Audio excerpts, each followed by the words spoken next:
memoria.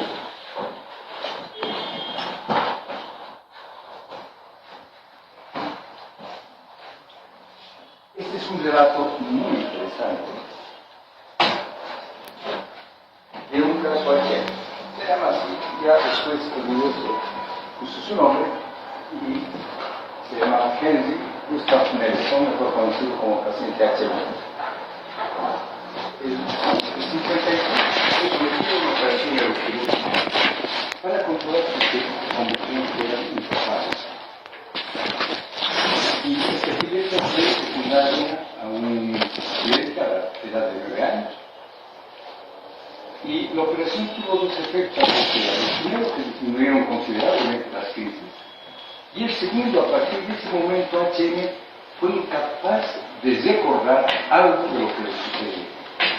Qué triste, ¿no? No podía recordar. Presentó una amnesia anterógrada que persistió hasta su muerte. En esos momentos no se tenía, en el 53 no se tenía bases sobre la memoria, nada. En el 57, este doctor Scoville y la doctora Miller, psicóloga, publicaron este artículo, pérdida de una memoria reciente después de una resección hipocampal bilateral. O sea, al HM le habían cortado los dos hipocampos.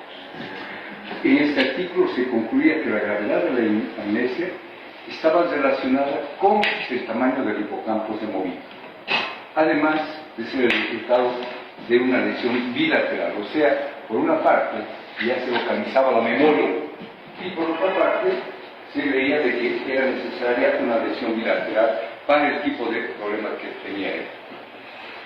Bien, en una entrevista la doctora Milner decía, miren, es interesante este caso, por eso lo he traído y lo pongo, al igual que el caso del señor Innes Page, ¿no? Case. Cada vez que yo entraba en la habitación era como si nunca nos hubiéramos conocido. O sea, no podía grabar nada. En 1962, cuando esta doctora presentó un estudio en que demostraron que una parte de su cerebro estaba intacta, la doctora entrenó a Henry a trazar una línea entre dos contornos concéntricos con forma de estrella de 5 puntas, bueno, mirando a través de un espejo. O sea, él miraba el espejo y trazaba.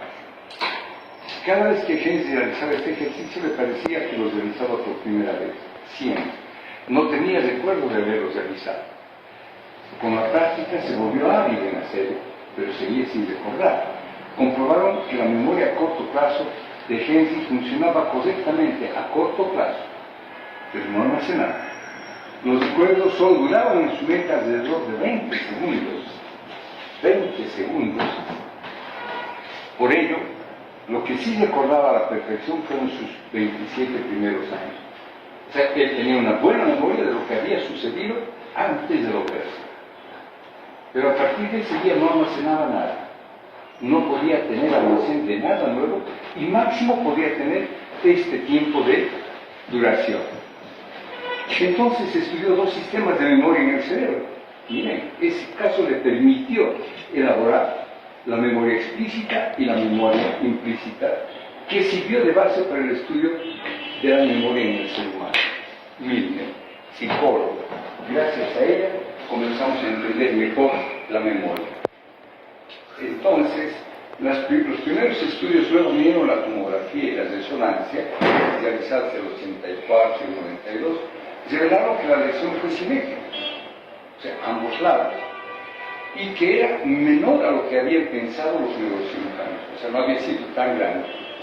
Pero determinaron que el área medial del lóbulo temporal, el complejo amigdalino grande, la corteza entorsinal, la formación hipocámpica, fueron removidos.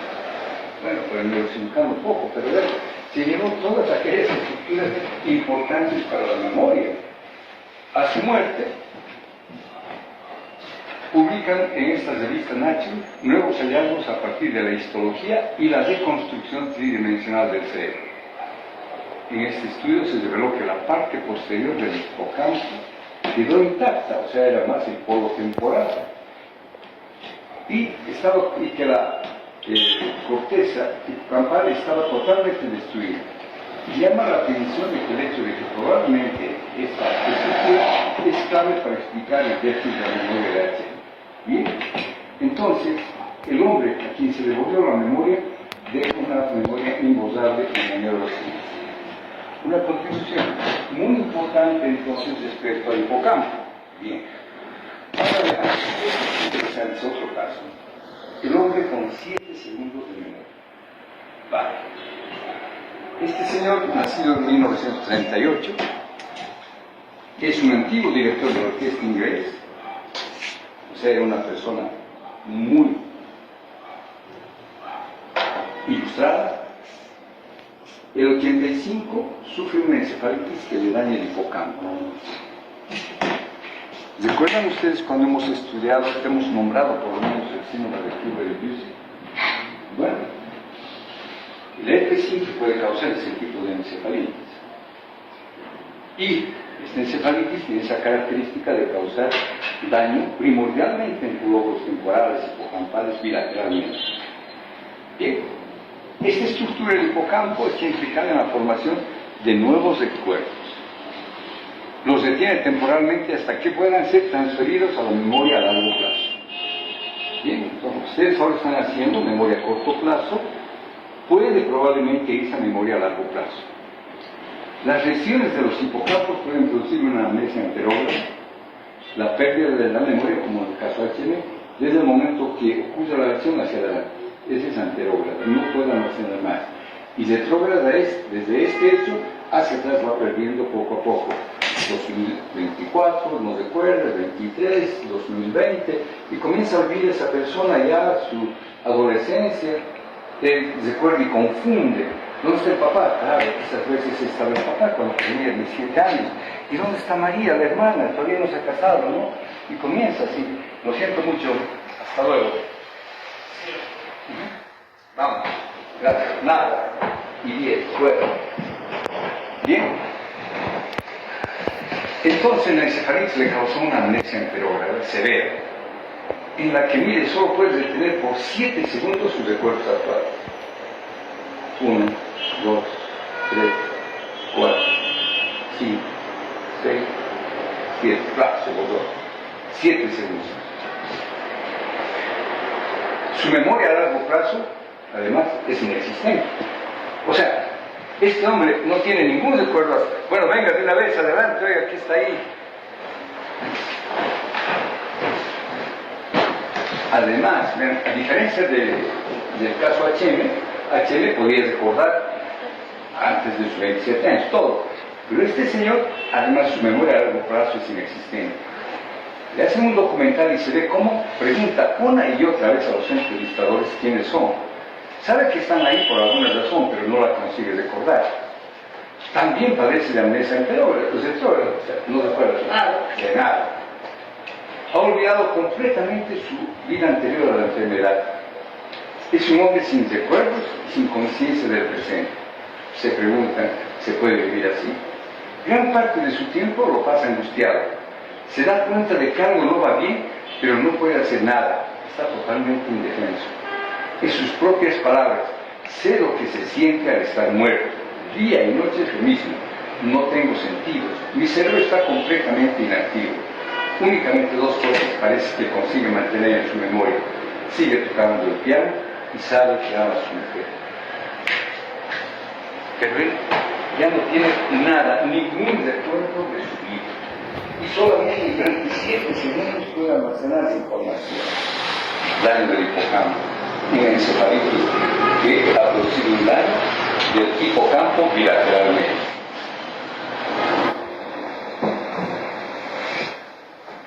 Y este otro caso diferente, y se llama así, la maldición de Solomon Cherechevsky, el hombre que los recordaba todo. Al iniciar memoria, ¿recuerdan cuánto podemos almacenar? Era nuestra pregunta. ¿Por cuánto tiempo podemos almacenar? Era la segunda pregunta. ¿Cuánto? ¿Por cuánto tiempo? Es algo que nos acongoja. Bueno, este señor era periodista, pero nunca tomaba notas. Hasta que un día, en 1905, tras una reunión matinal en la redacción, su jefe se dio cuenta y quiso echarle la bronca a aquel osado joven de 19 años que ni siquiera se molestaba en llevar papel y pluma. Aquella bronca, Chernyshevsky acabó en la consulta de un neuropsicólogo.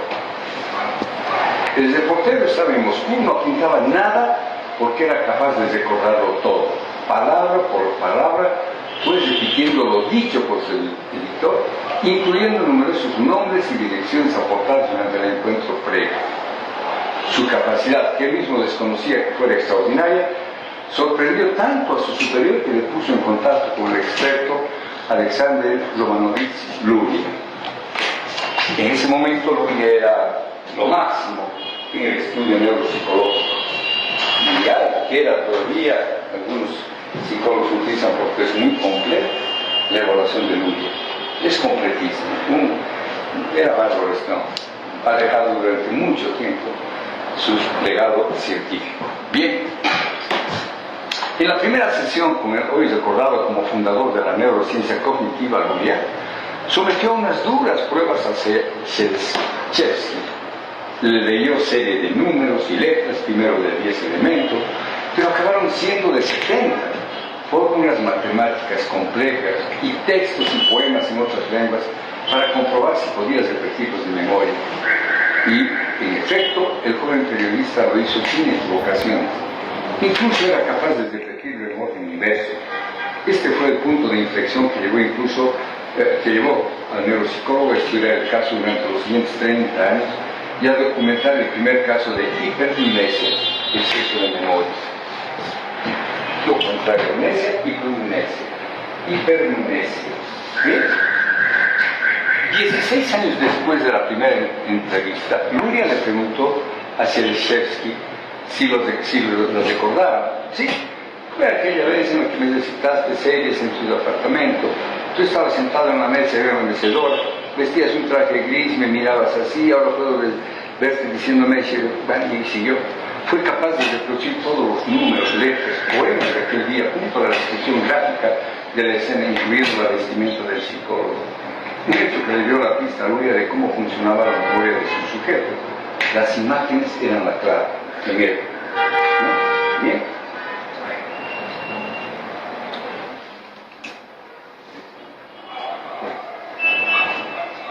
Entonces, al darse cuenta que tenía un don, trató de ganarse la vida con él. Dejó el periódico, comenzó a actuar en bares de Moscú, en los que mostraba sus habilidades y dejaba a los asistentes impresionados. Pero todo aquello acabó pasándole factura por varios motivos. El primero, porque necesitaba una concentración absoluta. Una simple tos era capaz de interrumpir el proceso mental y crear un bodón en su memoria. El segundo, porque tenía asociada a su hipermnesia una fuerte sinestesia, una condición por la que los sentidos se entremezclan. Es decir, para Chernyshevsky las palabras tenían colores, sabores, peso, lo cual era muy útil para recordar, pero era un problema para desarrollar una vida normal o para relacionarse con los demás. Si leo cuando estoy comiendo, apenas puedo comprender lo que estoy leyendo. El sabor de los alimentos ahoga y se mezcla con el sentido de las palabras, contaba Salomón. O el número 2, por ejemplo, era plano, rectangular, de color blanquecino y a veces casi gris. Por muy afortunado que pudiera parecer Salomón gracias a su memoria prodigiosa, lo cierto es que en demasiadas ocasiones este era un problema. El joven no podía mantener una conversación normal, demasiado estresado por el cúmulo de detalles que tenía, y acababa recordando hasta el hecho más insignificante de su vida. Tomar una simple decisión le resultaba casi imposible, ya que toda la información almacenada, y sin querer pensar, se le agolpaba en la cabeza. Luria llegó a escribir sobre su paciente en el libro Small Book, un libro que tiene acerca de una gran memoria, que Chernyshevsky a veces parecía que tuviera cierto retraso. Al final, Chernyshevsky dejó la vida del espectáculo y terminó convertido en taxista por las calles de Moscú. Quien tuviera la memoria más prodigiosa conocida murió en 1958 en el más absoluto anonimato. Dos extremos, memoria por 7 segundos y memoria a lo largo de toda su vida. Entonces, eso prueba de que nosotros tenemos un RAM, un ROM, un CD, lo que quieran, infinito. En tiempo, cantidad, podemos almacenar. Pero recuerden esa figura. ¿Qué librero soy? ¿Soy un buen bibliotecario o soy un desordenado? Cuando soy un buen bibliotecario, entonces puedo tener una buena memoria, porque he almacenado bien. Y cuando digo que no tengo memoria, es que soy distraído y puse donde sea esos datos que los guardo. Bien, 3 ejemplos muy interesantes para comprender cómo puede uno perder la memoria. El primero solo perdió la memoria retrógrada, no podía almacenar ningún nuevo dato. El segundo perdió todo, retrógrada y retrógrada. No tenía existencia prácticamente. Y el tercer caso de una supermemoria, la posibilidad o la capacidad de tener durante mucho tiempo. Bien, estamos organizados. Hay formas de poder clasificar la memoria. Y tenemos esta forma donde tenemos la declarativa y no declarativa. Los ejemplos que ponemos son muy elocuentes. En la memoria declarativa podemos almacenar episodios diarios, palabras, biografías, lo que están escribiendo, toda la parte que necesita una conciencia plena. Mientras que en la no declarativa son aquellas habilidades motoras, el haber aprendido a manejar la bicicleta, la patineta, el piano, la guitarra. Cuando le preguntamos, ¿cómo has aprendido? No sé. Simplemente he aprendido. No es que yo me subí y dije, no, primero la pierna izquierda, luego la derecha, voy a hacer un equilibrio y comienzo el pedal. No, simplemente vi, me subí y aprendí. Entonces, en estas dos formas, en la memoria declarativa, el almacenamiento y la recuperación es disponible para la conciencia, o sea, tiene que ser consciente y se expresa mediante el lenguaje, por eso es declarativa. Puedo expresar. Capacidad de recordar el número de teléfono, la letra de una canción. Entonces, bueno, ahora ustedes no sé si mantendrán esa memoria declarativa de almacenamiento de números. Antes, casi toda la población almacenaba los números de teléfono de Pedro, de Pablo, del negocio, de aquí, de allá, y era. Ahora, a veces le pregunto, ¿cuál es su número de celular? No sabe, claro, utiliza, pero no sabe. Mucha gente no sabe, aunque no crean. Y bueno, le vas a llamar a tu hijo, sí, entonces busca hijo y marca, pero ya no almacena números. Va a cambiar, está cambiando, pero esa es la memoria declarativa para nosotros, las matemáticas, la lectura, el aprendizaje, todo lo que están haciendo, la anatomía, la fisiología, estamos almacenando mediante esa memoria declarativa. Y la otra, o procedimental, no está disponible para la conciencia. Eso es interesante. Involucran habilidades, asociaciones que se adquieren y recuperan en un nivel inconsciente. Un mejor ejemplo es cómo aprendí a manejar el automóvil, cómo aprendí a manejar la bicicleta, o cómo aprendí a vestirme. No lo sé, nadie me enseñó. Bien. Pero también podemos clasificar a la memoria de acuerdo a la temporalidad. ¿Cuánto tiempo me dura? Por ejemplo, si yo tengo interés en una persona porque ese señor me va a arreglar un asunto, me ha dado a la ligera el número de su celular, pero inmediatamente lo he guardado muy bien. Pero al contrario, una persona que yo le debo plata y me dice, mira, te voy a pagar, me tienes que pagar esta fecha, pero recuerda mi número, me tienes que llamar el número. Sí, claro, es el tal, les repito, pero a los segundos lo olvidé, no me interesa. Entonces, de acuerdo a la temporalidad, podemos tener esta memoria inmediata. Esto es muy interesante, este ejemplo lo podemos transportar cuando Estamos yendo por una calle y de pronto, no sé, miramos una imagen y seguimos. Y se nos quedó la imagen un tiempo. Ay, mira, tengo que venir a comprar chocolate aquí. Pero fue así de pasada, fue fugaz. Y la guardé. Memoria inmediata. Pero luego la olvidé y cuando pasa un tiempo, ¿dónde era? ¿En qué calle era? ¿Qué tenía? Vi esa tienda de chocolate.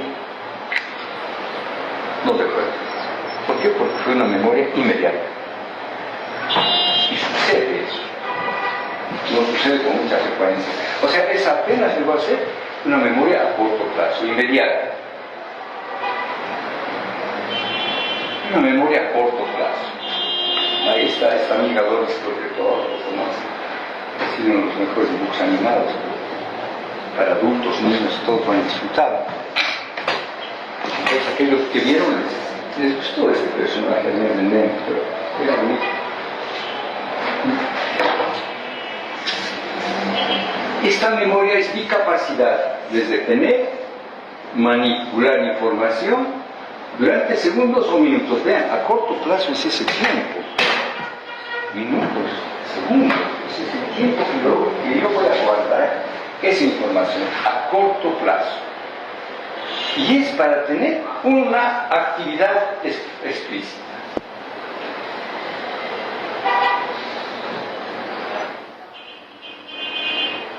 Por ejemplo, las prácticas de neurofisio, aquellas que las realizaron, pues utilizaron una memoria a corto plazo.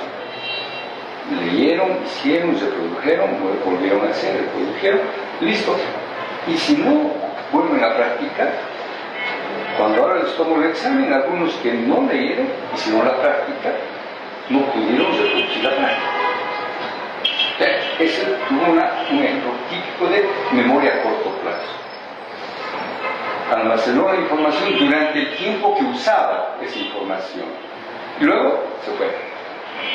Y algo muy interesante para memoria a corto plazo, este sí es un ejemplo muy bueno. ¿Dónde dejé mi celular? Escucha, llámame, no, está en silencio. Ya. Entonces comenzamos a recorrer todo el departamento. Y vamos a la cocina, al comedor, al dormitorio, al baño, al living, levantamos un mueble. No hay, lo perdimos. Pero aquí hay algo interesante, mi memoria a corto plazo me permite no estar reiterativamente otra vez al living, o sea, levantar la misma colchoneta, lo mismo, no. No voy a ir a la cocina otra vez a abrir el cajón 3 veces, no. He hecho un recorrido y no estoy volviendo a los lugares donde ya visité, porque tengo esa memoria a corto plazo. Esa memoria a corto plazo me permite entonces seguir una ruta y no repetirla, porque he almacenado en mi memoria que ya vi, ya recorrí, ya hice la búsqueda en ese lugar. Y está en relación con la atención, por supuesto, que si yo no pongo atención, no voy a almacenar la información. Ya les he dicho la primera parte, las primeras, que la memoria es esencial, pero para ello necesito poner atención. Porque yo voy a una conferencia y está aburrido, o aquí la clase a uno le parece aburrida, y está mirando, escuchando, pero su mente está en la clase de microbiología que tiene esta tarde, lo tiene que presentar esta tarde, y sigue, y cuando termina la exposición, ¿qué ha pasado? Nada. Terminó la clase y ¿qué grabó? Nada. Porque su mente estaba en otro lado. Vean, yo tengo que tener atención. Pero eso es, pero si tengo buena atención, por supuesto, tengo esa capacidad de memorizar a corto plazo. Memoria a corto plazo. ¿Es pertinente para el lenguaje? Sí. Tengo que en ese momento traer las palabras que necesito para este discurso. Voy a buscar en todo mi diccionario el vocabulario adecuado para tener que dar este discurso. No puedo estar hablando del embotellamiento que hay en la esquina. No me sirve, tengo que traer. Vean, me sirve para eso, para resolver problemas, para razonar. Bien. Memoria a largo plazo. En teoría, dura días, semanas o incluso toda la vida. va a depender mucho de cómo lo almacené. Memoria a largo plazo tiene importancia en la memoria inmediata y a corto plazo, porque ambas pueden almacenarse y llegar a ser memoria a largo plazo. Si yo no he hecho una buena categorización, no hizo un buen almacenamiento a corto plazo. Por ejemplo, lo más típico, histología en biología, que solo estudiaron 24 horas antes, hicieron uso de una memoria a corto plazo, rindieron el examen y listo, se acabó. No hubo la reiteración de la información. Entonces esa memoria, esa información que estuvo almacenada en memoria inmediata y luego a corto plazo, como no ha llegado más allá, entonces no ha ido a memoria a largo plazo. Y por eso cuando se les dice, ¿y este ligamento dónde se inserta? No está. ¿Y cuál es la arteria magnosa? Tratan de recordar, pero no. ¿Por qué? Porque no permitieron que esa información a corto plazo vaya a largo plazo. Pues aquí interesante. Entonces a veces uno se explica el por qué. La semana siguiente ya me olvidé. Porque solamente estudié y se parece un momento. No llegué a las estructuras. Y veamos, miren, los tipos de memoria, su capacidad de almacenamiento. En todas aparentemente es limitada. No, en la memoria a largo plazo es ilimitada. Porque se va a ir almacenando y voy a tener una gran biblioteca. La codificación de la información es sensorial. Si lo que veo, lo que escucho, va. La memoria a corto plazo codifica la información verbal. Va a codificar como un lenguaje y voy a hacer una asociación de esa palabra con una imagen, casa, ya inmediatamente está esa asociación. O puede estar casa ligada a una emocionalidad, o puede estar ligada a un color, porque me impactó esa casa, sí me impactó por su color, un amarillo brillante. Estoy haciendo entonces una codificación con ciertos otros rasgos. Mientras que a largo plazo codifica significados.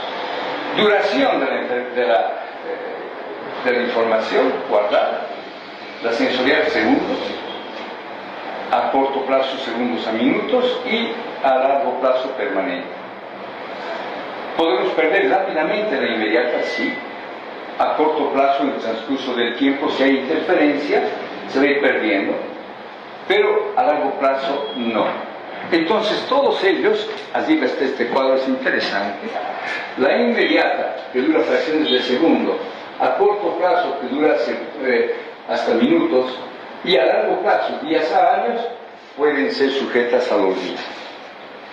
Sí, hay hechos que van a marcar en nuestra vida y 100 por siempre. Por ejemplo, en las mujeres, la fiesta de 15 años en la mayoría. Pero el varón 15 años no tiene ninguna significación, para nada. Todos guardamos el último día de clases, y más aún la gran fiesta que nos dieron al salir bachiller. Y guardamos una información el primer día de venir a la universidad, con ansiedad, miedo, temor. Esos hechos fueron imprimidos o impresos, mejor, perdón, en esas estructuras que guardan la memoria a largo plazo. Pero pueden ser sujetos al olvido. Sí, me recuerdan por eso cuando les mencioné, cuando hacen una cierta cirugía y estimulan una parte y el sujeto recuerda aquello que no podía tenerlo consciente. Bueno, entonces el bibliotecario no estaba bien, pero tiene todavía esa posibilidad de tener la memoria hasta por toda la vida. Bien, ¿dónde están? ¿Dónde están estas? Por ejemplo, la memoria declarativa. ¿Dónde se almacena? Lóbulo temporal medial y el encéfalo de la línea media, el hipocampo, son para recuerdos declarativos. También existiría para la explicar la mesa anterógrada y retrógrada, que estarían en estas mismas estructuras. Bien. En la memoria declarativa, nuevamente vemos, y es muy bonito el ejemplo que se pone acá. Vean ustedes una ratita, el aprendizaje espacial y la memoria en los roedores dependen del hipocampo. ¿Vale? Podemos ver figura A la izquierda. Las ratas van a ser colocadas en un tanque circular abajito, esa, en la figura de la izquierda, y la forma de una piscina para niños, lleno de agua opaca, o sea, no es transparente.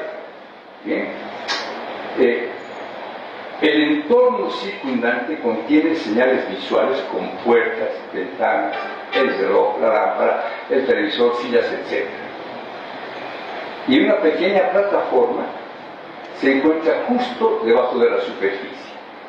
Ahí hay una pequeña plataforma. O sea, está ahí, es oscura, pero hay una plataforma que no la ve. Si no se va a ahogar, si no siempre tendría que estar nadando. Entonces, si la ratita sube a la plataforma, no se ahoga, no se va a cansar. Bien, entonces se la pone a la rata, y después de algunos intentos, las ratas normales reducen rápidamente el tiempo requerido para encontrar la plataforma. Mientras que aquellas que han tenido una lesión del hipocampo no lo hacen.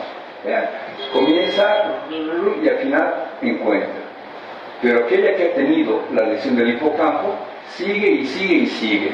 Sigue deambulando, nadando por aquí, por allá, y no encuentra la plataforma, o lo encontrará al azar.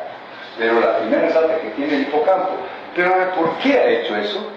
Pues la rata ha asociado los objetos que están espacialmente dispuestos, porque no sabía dónde estaba la plataforma, pero cuando encontró otra vuelta, se la pone y comienza a nadar, y ha encontrado relaciones para decir, allá está detrás de aquello, al frente de esto y por este lado, y pum, más rápido. Ha tomado los reparos espaciales para poder llegar con más rapidez a la plataforma de descanso. Entonces, cuando se lesiona el lóbulo temporal medial, en particular, ahí está el hipocampo y la corteza parahipocampal, las neuronas son reclutadas selectivamente para tareas que involucran la memoria declarativa. Esta memoria declarativa, aquella que están escribiendo, aquello que están aprendiendo, la imagen que están viendo en mí cuando me expreso, toda esta información declarativa va a radicar en estas estructuras. Bien. Amnesia. Y miren, amnesia y distracción. Es bien frecuente en una persona joven, no tan jóvenes como ustedes, pero pongamos 30, 40 años. Vienen al consultorio, doctor, estoy muy preocupado, creo que tengo Alzheimer. Pucha. No, pues es edad imposible, podrá tener otra cosa. Y es ¿por qué? Es que me olvido, doctor. Y entonces le hago un ejemplo, y esto es así, es muy importante. Si yo tengo alguna preocupación, tengo un paciente que tengo que ir a ver a la clínica, y al salir de mi consultorio, salgo y en la esquina digo, ¿he cerrado mi escritorio? Pucha, no apagué el estufa o apagador. La luz. Y he cerrado no con llave. Ay, voy a regresar. Y toda aquella duda que tenía estaba hecha. Entonces, ¿qué pasó? ¿Tengo pérdida de memoria? No. Ahí no, simplemente todo lo hice automáticamente, y mientras hacía una y otra cosa, mi mente estaba pensando en qué le voy a dar, qué voy a hacer, y cuando llego a la esquina, claro, no almacené la información, vean, estuve distraído, y como estuve distraído, esa información no entró a nivel consciente. Entonces, la distracción no es sinónimo de amnesia. ¿Y pérdida de memoria? Sí. Mira, ¿sabes qué? tienes que llamar a Pedro a las 3 de la mañana. Repítemelo. Sí, tengo que llamar a Pedro a las 3 de la mañana, porque tú vas a llegar a las 2:30, vas a aterrizar, y a las 3 Pedro ya está atento a que le llames. ¿Estás de acuerdo? Sí, ¿qué vas a hacer? Tengo que llamar a Pedro a las 3 de la mañana, apenas llegue al aeropuerto. Listo. Muy bien, llega al aeropuerto y no sabe qué hacer, qué tiene que hacer. No sabe qué hacer. Bien, ese sujeto durante un tiempo les repitieron 1, 2, 3 veces para que guarde esa información y la utilice. O sea, codifique, almacene y recuerde. Le hicieron repetir, sí, muy bien. Cuando llega, no recuerda. Ese señor sí ha olvidado porque almacenó bien la información, no estaba distraído, repitió bien, pero ese señor sí olvidó. Eso es pérdida de memoria. Porque codificó, almacenó, pero no puede recordar. Amnesia. Vean ustedes que entre la distracción, la distractividad y la pérdida real de memoria hay diferentes problemas, ¿es cierto? Entonces, es ese proceso normal que puede ser patológico. La incapacidad para establecer nuevos recuerdos después de una lesión neurológica se denomina amnesia anterógrada. Hoy tuvo un traumatismo cráneoencefálico y de aquí adelante no recuerda. Le preguntamos qué pasó al día siguiente de su cirugía, no sabe. A la semana le entrevistamos y qué ha hecho ayer, no sabe. Al día le preguntamos qué ha comido ayer, no sabe. ¿Dónde ha ido a pasear? No sabe. ¿Con quién ha estado? No sabe, no recuerda. Pero de aquí hacia atrás, sí. Amnesia anterógrada. Esa es. La anterógrada y retrógrada se presentan juntas y generalmente las vamos a ir viendo en la enfermedad de Alzheimer, en la demencia senil. Va perdiendo, primero no recuerda, se olvida, ha dejado prendida la caldera, ha dejado abierto el departamento, perdió las llaves, no sabe dónde está. Esa es amnesia anterógrada, porque es el diario vivir. Y poco a poco va perdiendo, se le van borrando las hojas. Ya no recuerda el 2024, es 2023, como le comenté hace rato. Resulta que de pronto se entrevista con el médico y le pregunta, ¿qué está haciendo? Bueno, mire doctor, estoy yendo a punto, tengo que ir a pedir la mano de mi enamorada. Ah, caray, está teniendo 30 años. A sus 30 años hizo eso. Está viviendo eso y parecería que fuera una confusión, pero no, está viviendo eso, pero ya perdió de los 30 a los 70, perdió 40 años. 40 años ya se posaron. Esa es la retrógrada. Y la anterógrada es desde el momento en el cual le entrevistamos, no almacena. Es bien duro.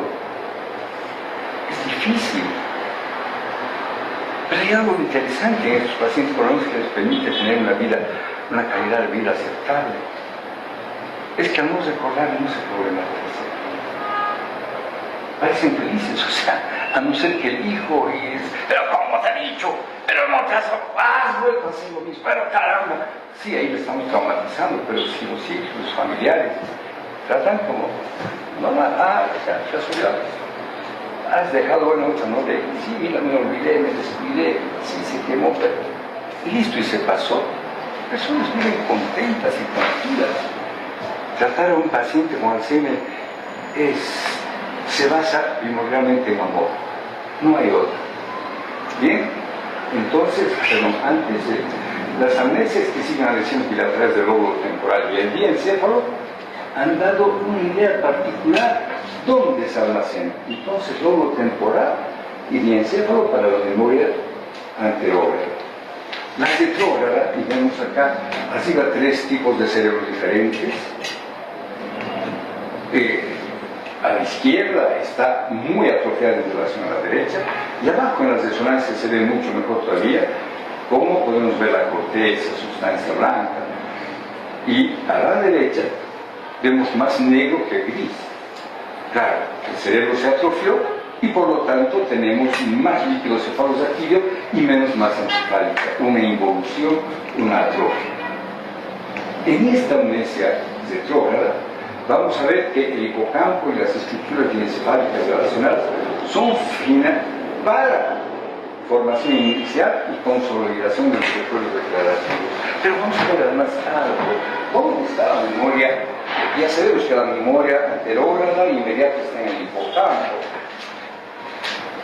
y en las estructuras encefálicas temporales. Pero ¿dónde estará la memoria a largo plazo? Y entonces, siempre los experimentos o las técnicas, todavía sigue realizándose esta técnica brutal, pero finalmente ayuda el electroshock. Vean, lo que está teniendo el operador son dos electrodos y está colocando en las regiones temporales y va a mandar una descarga eléctrica brutal. Paciente, o sea, le hace convulsionar. Eso se llama terapia electroconvulsiva, provoca el equivalente a una convulsión, están mandando corrientes pacientes. Hemos estimulado su área motor y su área motor se hace descargar hacia, potenciar reacción hacia el cuerpo y convulsiona, por eso es electroconvulsiva o electroshock. Y por lo general los pacientes no recuerdan el tratamiento en sí y los eventos de los días anteriores, y su recuerdo de los eventos 1 a 3 años anteriores puede verse afectado. Y es bueno porque una persona con depresión profunda que bien está con ese sufrimiento de lo que pasó hace 1 o 2 años y sigue recordando y llora y no puede dormir y siempre está con eso, ya se borró su memoria a largo plazo. Y entonces ya no tiene el sufrimiento. Casos extremos, ¿cierto? El psiquiatra sabe cuándo, ¿verdad? ¿Qué es realmente, qué término podríamos decir? Sí, no, sabemos que es necesario, pero ¿qué término? Que usted le coloque agresivo, este es un término, otro término. No, agresivo, pero que más oiga algo más dramático, algo que sea más expresivo, salvaje diríamos, ¿no? Sí o no, es una técnica salvaje, pero a veces es necesaria. Y se cura, bueno, por lo menos un tiempo, ya va a volver a tener luego otra vuelta, su esquizofrenia, su agresividad, etc. ¿Recuerdan ustedes cuando ese señor Moniz, y voy recordando, por acá entró y hizo así como limpia parabrisas, un simple corte y lo volvió millonario, y a todos los que hicieron, no sé, cientos de miles se hicieron en todo el mundo. ¡Paf! Un corte así cambió la personalidad del sujeto. El lóbulo prefrontal ya no se comunicaba con el resto, no estaban paralizados, no, simplemente todo lo que era la emocionalidad, la parte volitiva, desaparecía. Sí, se curaban muchos, pero ¿qué pasó? Que justo este señor hizo, interesante, hizo esta técnica en una hermana del presidente Kennedy. Los médicos Kennedy están a la mujer y vieron que cambió todo en la mujer. Y ahí se dieron cuenta que lo que hacían era una barbaridad y prohibieron totalmente que se siga haciendo eso. Si no era eso, tal vez hubiéramos hasta ahora teniendo eso. Bien, ¿dónde se almacenaba? Este ejemplo es muy bonito. Percepción. Se le envía imágenes de casas, caras y sillas a la izquierda, para que imaginaran los objetos en ausencia del estímulo a la derecha. Entonces a la izquierda les mandan y a la derecha se imaginan. Le han enviado silla y tiene que imaginarse silla. Bien, ahora, ¿qué pasó en la resonancia magnética funcional? Se envía un marcador, se da un marcador especial que va, es un marcador que es como una glucosa que utiliza el cerebro. O sea, ¿dónde va a utilizar más? Donde esté funcionando más. Bien, entonces, a la izquierda, acá donde está, a la izquierda, en las regiones bilaterales de la corteza temporal ventral, se activan específicamente durante la percepción de casas, amarillo, rostros, rojo y sillas, azul. O sea, mandamos la imagen, ¡pum!, se activa en la corteza visual. Y a la derecha, cuando los sujetos recuerdan esos objetos, se reactivan las mismas regiones, preferentemente activadas durante la percepción de cada clase de objetos. Por supuesto que no con la misma intensidad, pero vean qué interesante. sea, voy a recordar la silla que me mostraron y ¡pum!, se prende la imagen donde se prendió cuando yo vi. ¿Qué significa eso? Memoria, pero algo más amplio, muy bien. ¿Qué significa eso? ¿Es el hipocampo? No, es la corteza occipital, es la corteza visual. Ah, caramba. ¿Dónde ha almacenado entonces esta información? En la corteza occipital, ya no solamente en el hipocampo. Y ahí nace entonces esta explicación de que la memoria a largo plazo no tiene un sustrato único como es el hipocampo o el lóbulo temporal, sino es toda la corteza cerebral que va a estar involucrada en el almacenamiento y va a depender de la categoría. Memoria motora, frontal. Memoria auditiva, temporal. Memoria sonestésica, parietal. Entonces va a depender ese tipo de información para que estas estructuras guarden a largo plazo la información que se les encargó que la cuiden. Bien.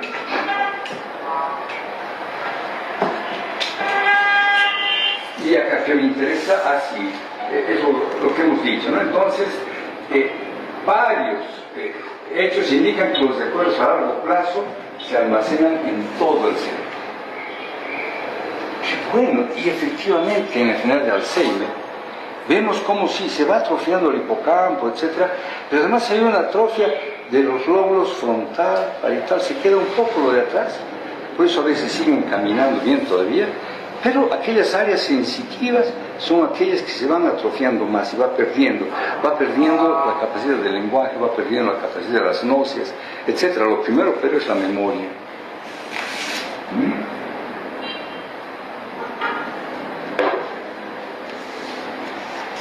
Adquisición y almacenamiento de la información declarativa. Bien, vemos cómo la información a corto plazo en el hipocampo y estructuras relacionadas en el encéfalo temporal van a pasar a memoria de a largo plazo, o sea, almacenamiento y una variedad de sitios corticales como el área de Wernicke para las palabras o la corteza temporal para las memorias de objetos y rostros va a constituirse en el sustrato anatómico para la adquisición y almacenamiento de la memoria declarativa a largo plazo. En este otro lado, memoria a corto plazo, sitios no conocidos pero presumiblemente difusos, van ahí al cerebelo, al ganglio basal, a la corteza premotora y otros sitios relacionados con la conducta motora, por ejemplo, para aprender a manejar. Son muchas las estructuras, ¿no es cierto? Para evitar los movimientos automáticos, mis núcleos de la base tienen que estar bien. Para tener una buena postura y estabilidad, el cerebelo tiene que estar bien. Entonces son muchas estructuras involucradas en la motricidad y todas ellas van a estar involucradas en el almacenamiento a largo plazo de la información no declarativa. Es verdad, porque la actividad motora es compleja en todo sentido. Pues resulta que yo tengo una marcha automática, cuando hago esto, subo por acá, es automática. Automáticamente me estoy desplazando. Pero voy a hacer ahora algo diferente, voy a hacer una marcha voluntaria. Voy a ir a este lado, de esta forma, no es lo automático. Habitualmente yo no hago esto. Entonces estoy haciendo ahora una marcha voluntaria, muy diferente a la automática. ¿Bien? Y vean, no dejen que el tiempo evapore sus conocimientos. Traten siempre de que la memoria inmediata sea a corto plazo y traten en especial en esta carrera porque necesitamos que su memoria se almacene a largo plazo. Que la información de la fisiología, que es la materia fundamental en la formación del médico, que para siempre en el hipocampo y en todas las estructuras de su cerebro, y sepan además utilizar, por lo menos fisiología. Ella se distrajo por culpa de su compañera, se ha distraído, lo interesante, se distrajo de una manera increíble, y en ese momento probablemente no almacenó nada, porque mi cerebro no puede estar haciendo dos cosas a la vez. puede. Bueno, de ver que se distrajo. Entonces, o la charla estuvo mal, o estuvo abusiva, pero hubo algo que interfirió en esa su compañera en que ella almacena la información de esta clase. Bien, muchachos, nos vemos mañana a las 8 de la mañana. ¿Listo? Recuerden siempre esta clase, aquí estoy yo. Recuerden mi memoria. Que quede no solamente memoria inmediata, sino míreme bien, a corto plazo. Y luego en unos 10 años diga, me acuerdo de esa clase. ¿Listo? Muy bien. Entonces nos vemos, muchachos.